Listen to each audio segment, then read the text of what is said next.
Taurus, welcome and this is your reading. Be open-minded po, hindi po halos lahat makaka-resonate kaya piliin nyo na lamang. And thank you nga po pala sa mga nagsusubscribe, lalo na sa mga bumabalik. Marami pong salamat. Give me the message for Taurus. Ano yung mensahe sa'yo?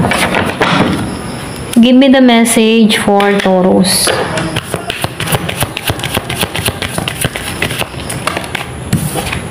So, instinct. Give me the message for Taurus. Gratitude. Give me the message for Taurus.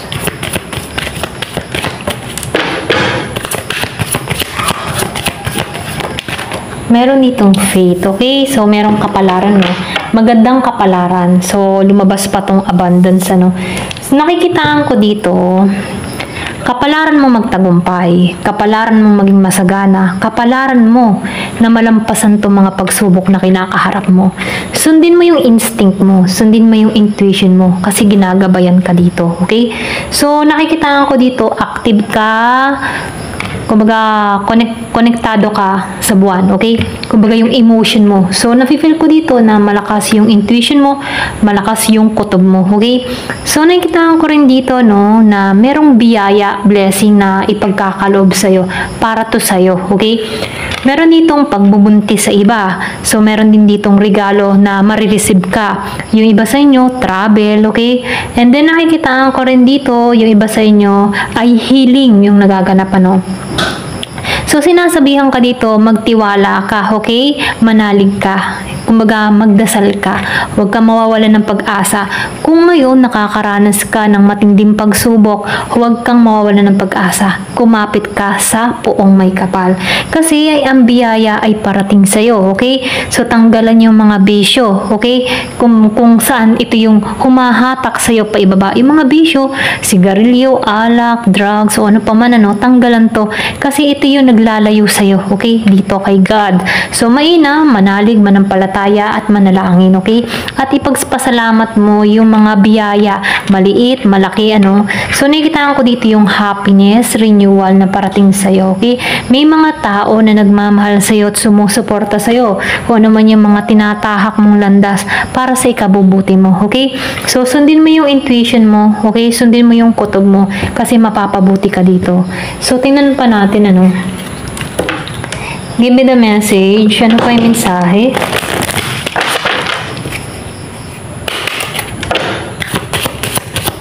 Yung iba sa inyo, swerte sa yung kulay violet or lavender. Or pwedeng ito yung favorite color mo. Lavender, violet, kulay talong, ganyan. Open your heart. So, nakikita ko dito yung iba sa inyo merong love na parating, okay? Or pwede rin meron ka dito, oh, may sexuality. Pwedeng malakas ang charisma, malakas ang alindog, ganyan.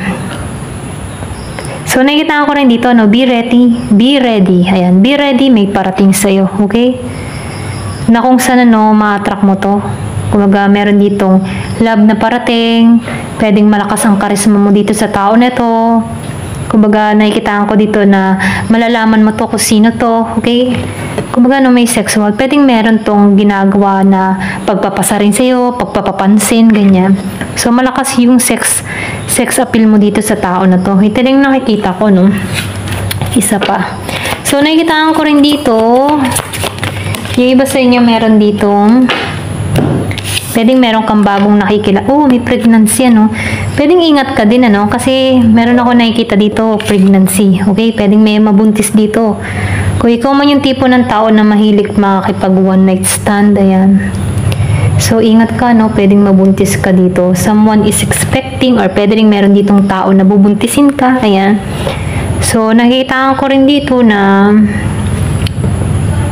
pwedeng partner mo rin to or dun sa iba sa inyo, pwedeng bago, meron kang nakikilalang bago na kung saan, ano, pwedeng may mabuo, okay? So, kung ikaw man yung tipo ng tao, pwedeng makilala mo to sa party or so, sa anumang selebrasyon, ayan. So, ingat ka na lang, ano, kasi meron ditong mabubuntis. So, tingnan pa natin dito. Give me the message Ayan, pasensya na kung meron kayong naririnig na airplane. Broken wishbone. So, meron dito kang hiling na hindi natupad. Ayan. Doon sa iba, no, meron kang kahilingan na hindi natupad. Alam mo, kapag hindi yan natupad, ibig sabihin hindi yan ipinagkaloob, no? Kaya huwag kang malulungkot kung hindi man yan natupad sa panahon ngayon. Malay mo balang araw, or pwede rin meron pang ibigay sa'yo na mas higit dito, ano? So, meron ditong funnel. Kumbaga, no, nakaranas ka dito ng mga problema, pero dito ka natuto, okay? Kumbaga, maybe ito'y blessing in disguise na kung saan, ano, nadidevelop mo yung sarili mo kung bakit naranasan mo to. Meron ditong roaster. So, ingat ka din, ano, meron ditong year of the roaster, o pwede rin sabihin na meron ditong taong arugante na kung saan, ano, kumbaga, pwedeng surahin ka, inisin ka. So, iwasan mo na lang to. Kumbaga, iwasan mo na yung mga tao na kung ano-ano yung mga sinasabi, okay? Dagger. So, nakikita ko dito, pwedeng meron dito mag-backstab sa'yo, no? So, ingat ka rin, ano? Kasi, meron ditong traidor na tao sa buhay mo, sa environment mo, or sa trabaho mo, na kung saan, ano, gusto nito na mabahala ka, okay? Ayan. So, ingat ka na lang. Pwedeng ito din yung Year of the Rooster. Give me the message. So, nakikita ko dito, meron dito, doon sa iba, meron bagong tao na i-enter sa buhay mo. Okay? Pwede rin ingat ka rin dito kasi kilalanin mong maigi, ano, baka mamaya sex lang habol sa'yo. Okay? Kaya meron ditong pagbubuntis. Pinag-iingat ka lang kasi meron ditong backstab eh. So, pores, ano. So, nakikita ko dito yung iba sa inyo, nagiging malabo yung kanyang kaisipan, no. Marami siyang iniisip, maraming alalahanin. So, kailangan mong tanggalan to, okay? Panatilihin positibo. Pero ganun pa man, no, kahit may mga pagsubok kang kinakaharap, nakikita ko dito magbubukas yung panibagong oportunidad sa'yo, okay? Magbubukas yung path ng, kumbaga, maraming oportunidad, mga possibilities, okay? Mga pagkakataon. Kumbaga, meron dito magbubukas sa'yo, okay? So, meron ditong flower. So, may happiness na naghihintay sa iba, okay? So, pinag-iingat ka rin dito, no? Kasi meron din ditong tao sa paligid mo na kumbaga, no, ibabala lang. So, nagiging aware tayo sa mga sign na to, no? So, may pag-iingat na sinasabi dito. Meron ditong tao na gusto kang, alam mo yung tipong against sa'yo, okay? Pwedeng gusto kang pabagsakin. Pwedeng ito yung nagbibigay ng chaos sa buhay mo, okay? Pwedeng rude tong tao na to. Kaya meron ka dito mga hindi natupad dahil dito. So, piliin nyo na lamang, ano. Meron din ditong tao na humahanap ng informasyon, okay? Or pwede rin ikaw, meron kang hinahanap ng informasyon na makakatulong sa'yo. Ayan. So, tingnan pa natin dito. Give me the message. Ano pa yung mensahe? So, meron dito na things will not always be this way. Kumbaga, yung mga bagay-bagay na nararanasan natin, hindi naman palaging malungkot, hindi naman palaging dismaya, hindi naman palaging failed, ano, or loss, ganyan.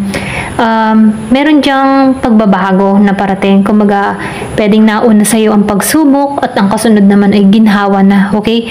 Kumbaga, dumarating yan. Pero, ganun pa man, kahit may mga pagsubok ang kinaharap, meron yung magandang kapalit, okay? So, sinasabihan ka rin dito na pag-ingatan mo yung sarili mo, no? Or pag-ingatan mo rin yung iyong kaperahan, okay? Or ingatan mo kung saan mo ilalagay ito. Okay? Huwag kang magtiwala agad sa tao. Okay? Lalo-lalo na sa usaping pera. Kumbaga ito ay sign lang, ano, babala para sa'yo, para maging aware ka sa ilalabas mong pera, no? Kasi meron ditong pwedeng mawala. Okay? So, meron ditong November. Pwedeng maganap to ngayong November. So, pinag-iingat ka dito, no? So, huwag ka munang mag-invest sa mga hindi mo kilala or yung tipo na mga application or huwag kang pasok ng mga link, mga ganyan, ano. So, ingat ka sa mga sasalihan mo, okay? So, meron ditong yoke. Feeling tie down. So, kung nakakaramdam ka na pakaramdam mo parang ang hirap ng sitwasyon mo, minumungkahi dito na panatilihing positibo, no? Kahit mahirap, isipin mo yung positive para sa ikauunlad mo.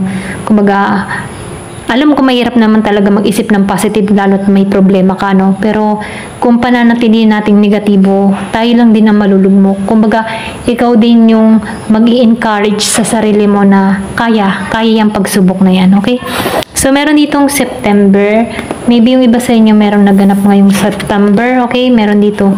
Or pwede rin sinubukan nitong September, okay? Meron nangyari sa'yo pagsubok na kung saan, pwedeng ito yung nagpa-down sa'yo, no? Kumbaga, feeling down ka dito, no? Pero ganun pa man, kahit sinubok ka dito, ito yung naghihintay, okay? Abundance, Ayan. Pwedeng nauuna lang yung mga pagsubok sa'yo, pero bandang huli, dito ka patungo, okay? So, mainam, huwag kang susuko. Ayan. Manalig, manalangin. So, meron ditong P, new job and career. Yung iba naman sa inyo, meron ditong naghihintay na bagong trabaho, bagong karera, na kung saan, pwedeng makatulong sa sitwasyon mo, okay? So, piliin nyo na lamang. Ito lang yung nakikita ko. Kumbaga, may mga babala na kung saan, kaya pang maiwasan, kung kayang iwasan, So, kumbaga, meron lang ditong mga hindi magaganda, or pwede rin sabihin na meron ditong mga tao na ayaw sa'yo. So, ingat ka na lang sa mga pagkakatiwalaan mo, okay? Ito lang yung mensahe, kasi meron dito ako nakikita ng chichismis sa'yo, So, wag ka na lang masyadong magkwento-kwento ng mga nangyayari or update sa'yo, okay? Para wala siyang maikwento sa buhay mo. Ayan, ito lang yung mensahe. Thank you for watching. Love and peace.